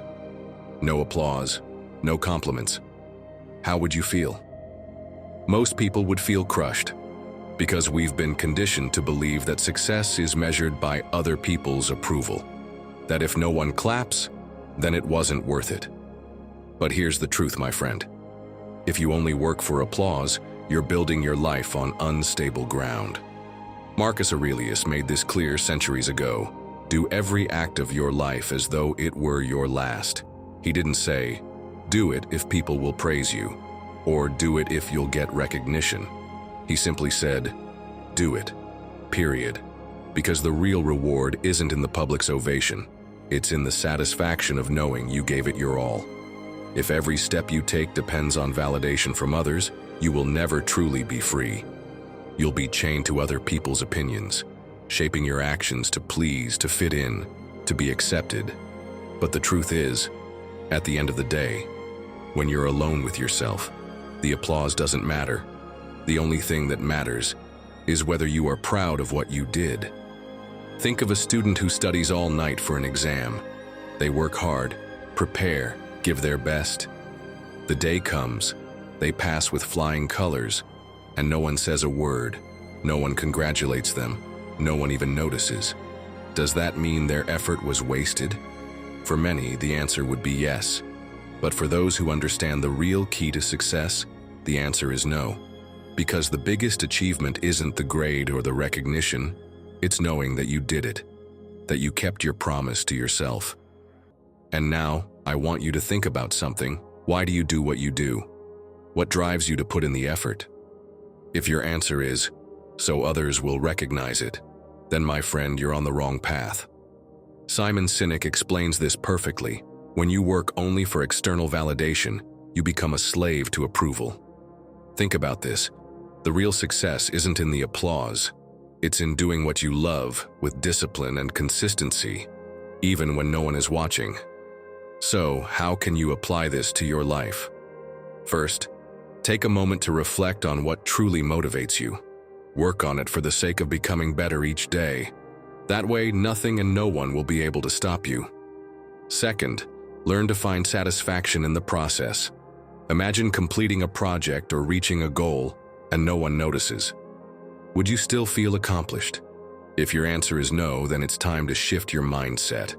When you learn to value the work itself, even if no one sees it, you become unstoppable. Remember this: if you start working for yourself, to be better every day, to fulfill what truly matters, then no matter what happens, you've already won. 8. Becoming better is not selfish. Tell me something, my friend. Have you ever felt guilty for wanting to improve? For dedicating time to yourself while others look at you like, how selfish?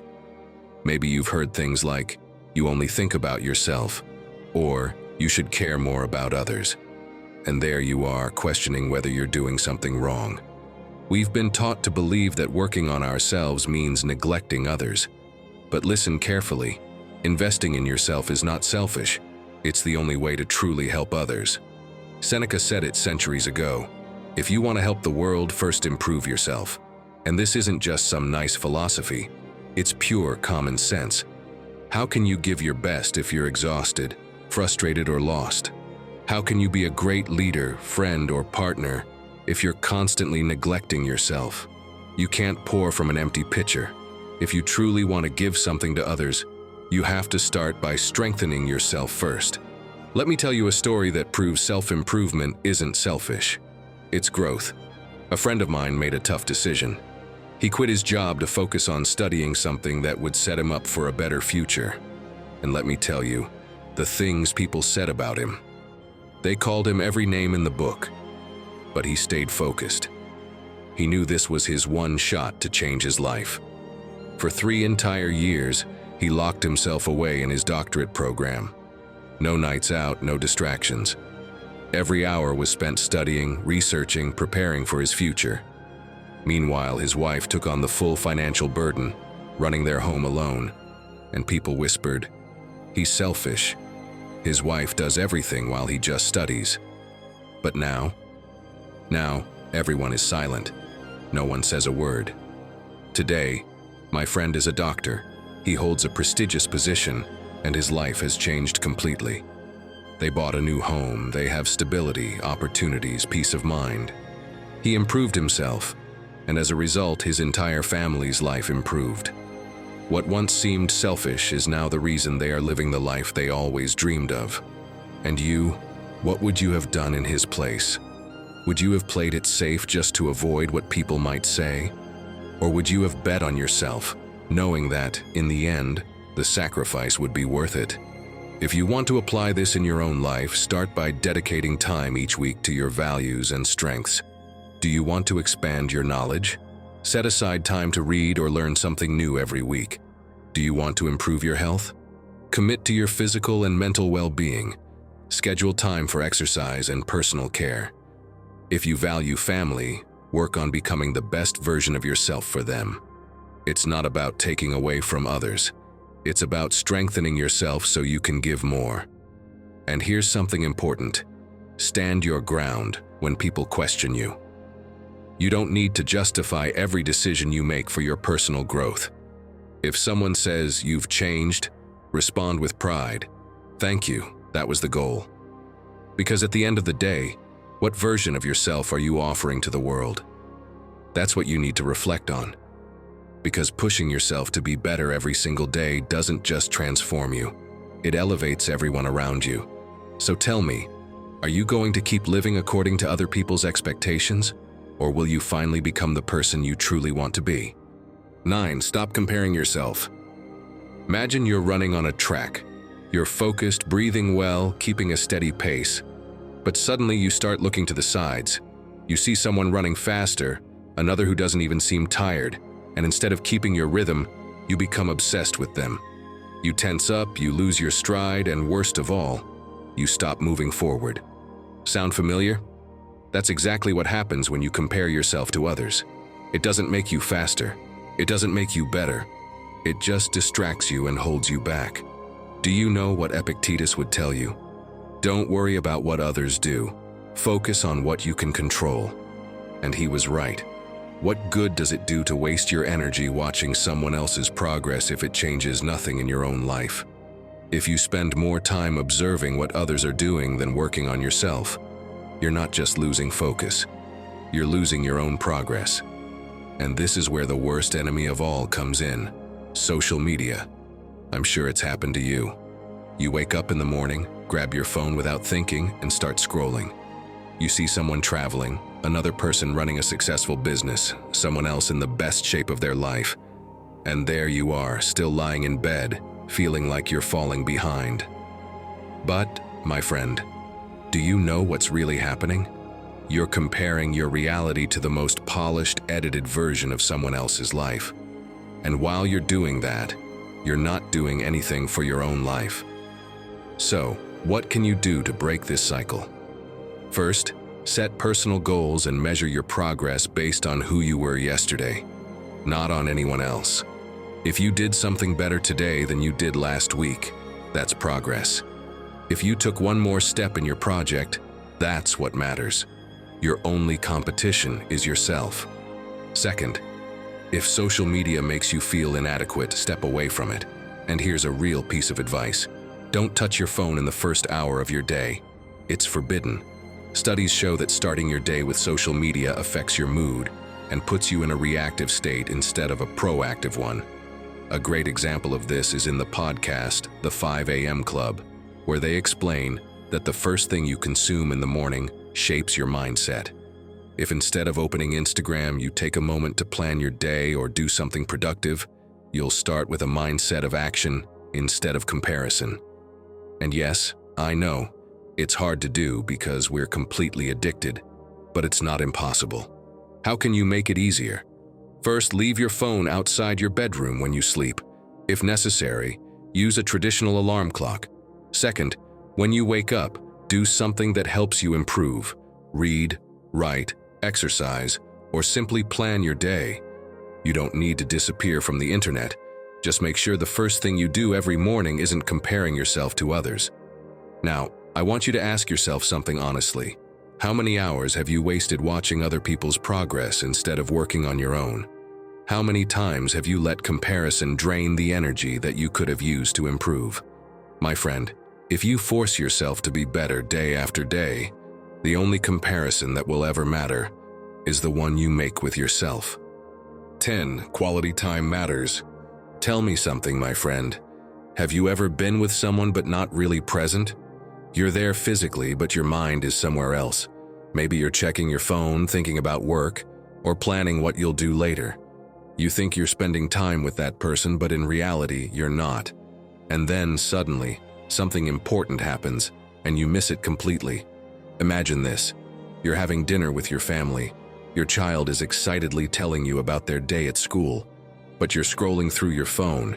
You nod, say, "Uh-huh," without thinking, and keep staring at the screen. A few minutes later, they stop talking. They realize you're not listening. And the worst part? Maybe they'll never tell you things with the same enthusiasm again. And what if one day you don't get the chance to listen at all? And this doesn't just apply to your relationships, it applies to you too. How many times have you said you were going to work on yourself, but you did it without real intention? You put on a movie, but keep half an eye on your phone. You go for a walk to clear your mind, but spend the whole time replying to messages. You sit down to read, but 3 pages in, you realize you don't remember anything because your mind was elsewhere. It's not about how much time you spend, it's about how you use it. Because, as Seneca said, it's not that we have little time, but that we waste a lot of it. It's not about the quantity of time you spend with others. It's about the quality of that time. Being physically present doesn't mean you're really there. If you truly want to improve day after day, you have to learn to make every minute count. It's useless to spend hours with someone if you're distracted. It's useless to dedicate time to yourself if you fill it with empty distractions. Here's a simple but powerful tip. Plan time for the people who truly matter. Don't let routine consume you and turn your relationships into something automatic. If you have a partner, a friend, or a family member who matters to you, make time for them. And when you do, turn off distractions. For example, if you eat with your family, do it without your phone on the table and without the TV in the background. Ask something beyond the usual, "How was your day?" Listen to what they say and respond with interest. If you go out with your partner, Choose an activity where you can actually talk instead of sitting together, each staring at your own screen. With your friends, don't just wait for plans to happen. Create them. Call instead of just texting. Set up a coffee date or a meetup where you can talk without interruptions. It might seem small, but these moments make all the difference in any relationship. Because, my friend, relationships are like plants. They don't grow just because you glance at them from a distance or give them a few seconds of attention while doing something else. They need care, presence, and dedication. If you water them with quality time, they flourish. But if you just let them sit there unattended, one day you'll realize they've withered away. So tell me, what will you do with your time from now on? Will you keep letting it slip away into distractions?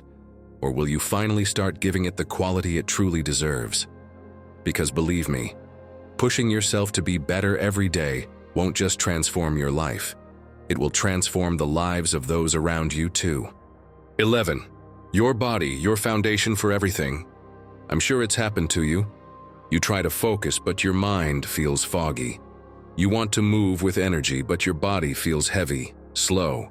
You try to motivate yourself to do something productive, but everything feels like an exhausting battle. And then it hits you. Your body isn't responding the way you want, and that changes everything. It doesn't matter how much you work on your mind, how many goals you set, how much effort you put in. If your body doesn't support you, everything becomes harder. Let me tell you about my neighbor. For years, her life slowly faded away. She could barely do things on her own. Going to the supermarket became an exhausting challenge. She would get tired from the slightest movement. And over time, she started isolating herself. She stopped going out, stopped smiling. Her world shrank to four walls. And the worst part? It seemed like she had accepted that fate, but her daughter hadn't.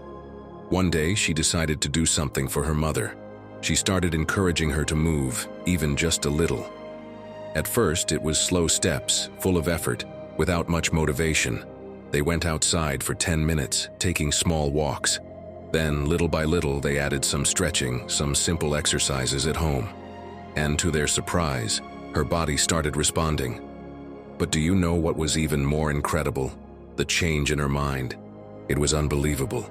She was no longer the same withdrawn person. Now she goes out for walks, talks to her neighbors, has more energy, laughs more. Taking care of her body didn't just bring back her mobility, it brought her back to life. So tell me, are you going to wait until it's too late, or are you going to start moving today? Walk at least 30 minutes a day. And don't see it as a boring chore. Turn it into your moment. One day, go out with your favorite music, feeling the rhythm push you forward. Another day, leave your headphones at home and just listen to nature, to the city, to the simple joy of being present. It's not just about walking, it's about activating your body and clearing your mind at the same time. And here's another key tip. Get enough sleep. It doesn't matter how productive you are during the day. If you don't rest properly, everything falls apart. Want a solid nighttime routine? Try this. An hour before bed, turn off all screens. Dim the lights, set a calm atmosphere. Read a few pages of a book. Write a little about your day. Do something that helps you disconnect. Rest is just as important as movement. Seneca understood this well. We must train the body so that it serves the mind. Your body and mind are the most valuable tools you have. If you train them, if you take care of them, they become your greatest allies. But if you neglect them, they become your biggest burden. So tell me, what's the first step you'll take to take care of your body and mind? 12. Stop overthinking. Imagine you're holding a map. You study it, analyze it, plan the best route.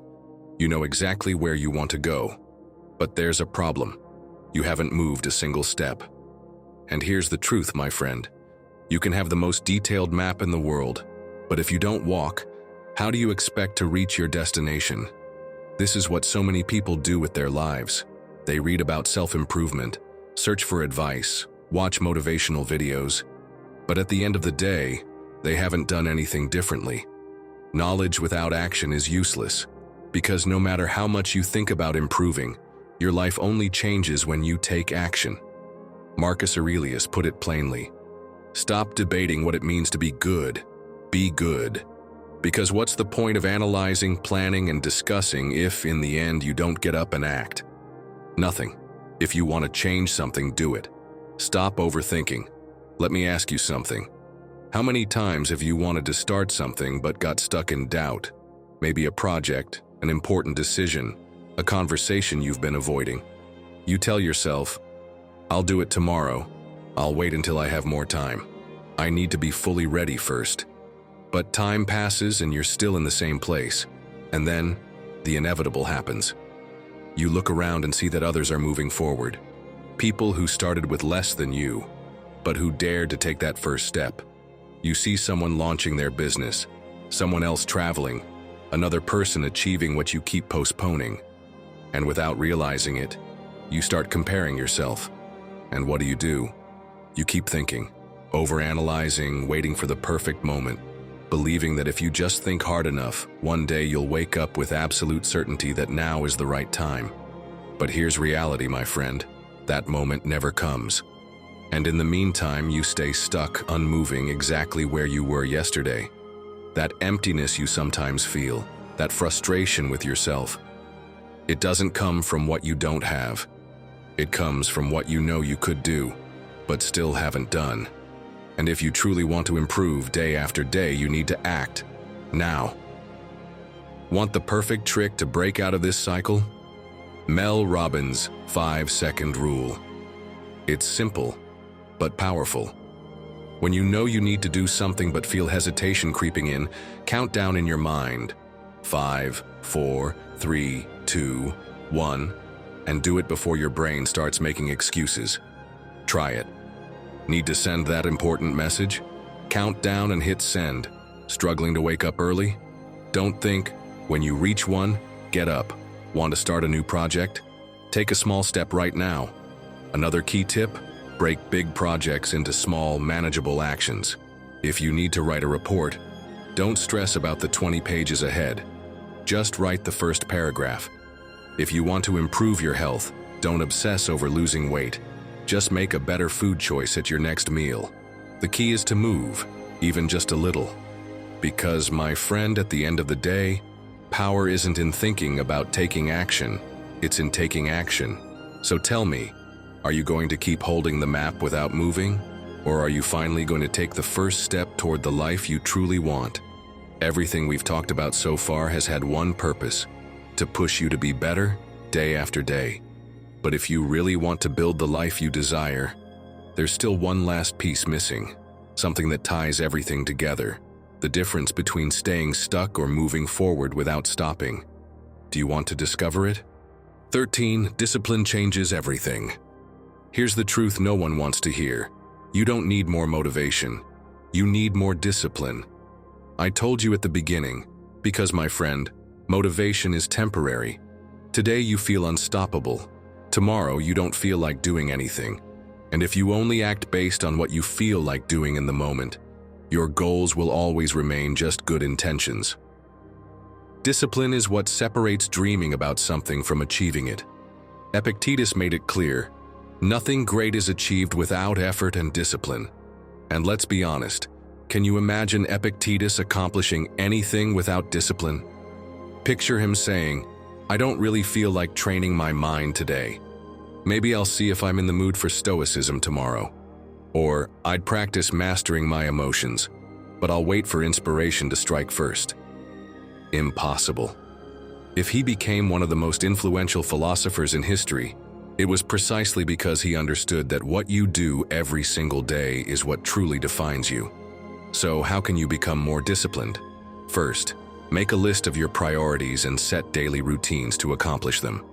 Don't try to do everything at once.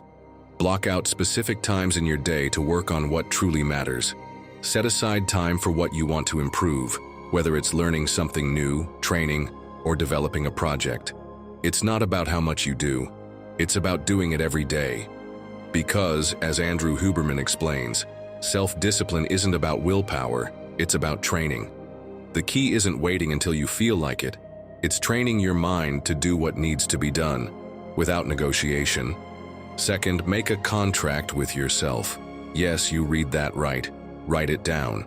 Put on paper what you're committing to. and follow it as if it were a legal agreement. It doesn't matter if you're not in the mood. It doesn't matter if your day gets complicated. Keeping that commitment is a sign of self-respect, and if you don't fully trust yourself, tell someone who can help keep you accountable, not to pressure you, but to remind you of the promise you made to yourself. If staying disciplined is a struggle, rely on someone you trust to help you stay on track. My friend, discipline isn't a punishment. It's a gift you give yourself to build the life you truly want. So tell me, are you going to keep waiting for motivation to magically appear? Or are you finally going to do what it takes to get where you want to be? Embracing discipline and constant growth is the key to transforming your life. Every day is an opportunity to push yourself, to take action, and to build the best version of yourself. It's not about waiting for the perfect moment. It's about making the most of every single one. Because real transformation doesn't happen overnight. It happens in every choice you make, in every effort you repeat, in every step you decide to take. If you've made it this far, write in the comments, "I choose to grow every day." That way, I'll know who the true Stoic warriors are who made it to the end. Don't forget to subscribe, hit the notification bell, and give this video a like so you don't miss out on what's coming next. I also invite you to check out our playlist, which you'll see on the screen. It's packed with ideas, stories, and advice to help you navigate life with more wisdom and confidence. Click it, and let's keep moving forward together. Until next time, take care and keep embracing your inner Stoic.